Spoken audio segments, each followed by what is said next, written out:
back in 2008, we had a collapse in the global economy in a way that had not been seen in some 80 years.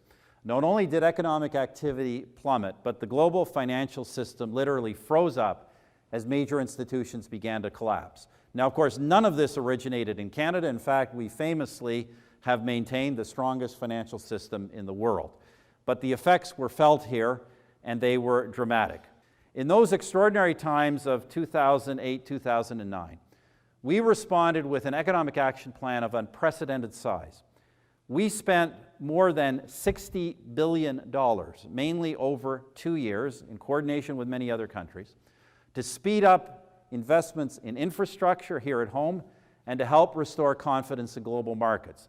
The plan included some difficult decisions, like direct support for the automobile sector and liquidity to capital markets so small businesses could continue to get loans.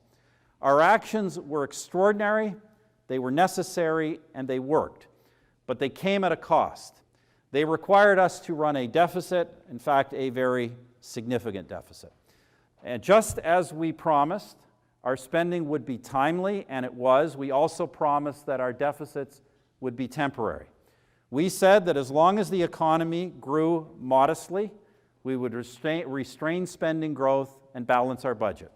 And that's exactly what we've been doing.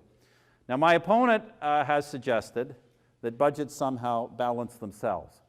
Obviously, we know that isn't the case. But the fact, ladies and gentlemen, is that almost the opposite is true. Requests for spending, the reason deficits tend to be normal is that requests for spending in government are endless. And tax hikes, while they're politically easier, are not popular. That's why even the smallest deficits actually tend to get bigger over time, especially when you take into account the fact that the increased borrowing itself means higher interest payments, greater spending, and even bigger deficits in the future. And that's the spiral you get in. That phenomenon of deficits getting bigger is how the small deficits that were run by the Trudeau government back in the early 1970s became big deficits that went on for over a generation. And they only ended when our Liberal predecessors dramatically hiked taxes and made enormous, savage cuts to core programs like healthcare and education. And that's why we will balance the budget so we never repeat those kinds of mistakes in this country.